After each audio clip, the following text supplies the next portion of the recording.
So here we are analysing the treatments of one of the ripping trials for the Optimising Soil Amelioration project for the MSF. Basically we've ripped this block with a range of different tines. We've got the AgroPlow, the Tilco, the Grizzly, the Williams-Agri Curve tine and the He-Va, all narrow shank straight tines.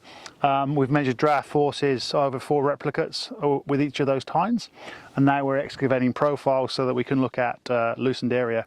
We use this loosened area to give us an efficiency value of how much force per unit area the tine takes to loosen soil, and that will give us a comparison of the tine efficiencies. So basically we're using, as I said, excavating a profile. We drop a white rope on the boundary of the excavated area. We take a picture of that and calculate the area of that within the rope, and then we can use that as a metre squared value for our specific resistance. The other trials we're going to have on this site here are going to include some of the delving tines. So we have AgroPlow, Lineart, Dondi, Bednar, and He-Va with a shin plate, which will give us a different action. Once we start processing draft forces, we'll have a comparison of the force for each tine.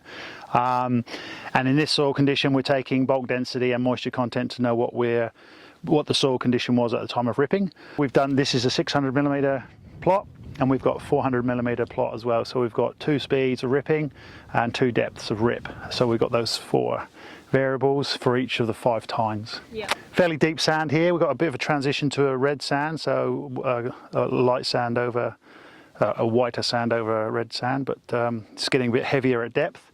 But we're ripping approximately the same into that heavier profile with each of the tines, and with the 400mm rip we're probably just above that sort of heavier red sand.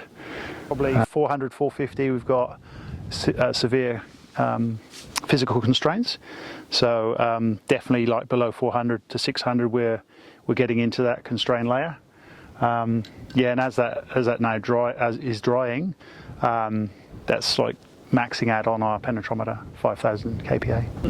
Yeah, so here for this trial where we're comparing the tines, the straight tines for loosening efficiency, we're also looking at the surface upheave.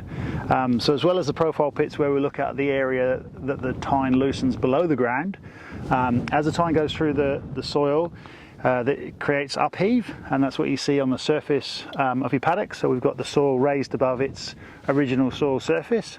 So again, what we're trying to do here is evaluate how much each tine might actually upheave during the process, and therefore it's like a relationship to how much it might loosen the soil below the profile, because obviously it's expanding the volume, it's moving the soil up. What ends up above the surface is therefore not taking up the void which was below the surface, which is now loosened. So there's a reduction in density of that soil. So similarly to the underground profile pits, we're using a white rope here to identify the profile of the surface heave. So we've sliced through the upheave here with a piece of perspex to try and keep the soil in place, because this gutless sand, you know, it runs like water. If we don't have the perspex there, we're just going to run away from us. Tried to maintain that edge. We've laid the rope on top of the surface. We take some images there. We've got a reference height here, so we know how high the board is from the original soil surface, and then we can calculate how high that rope is in relation to the original soil surface.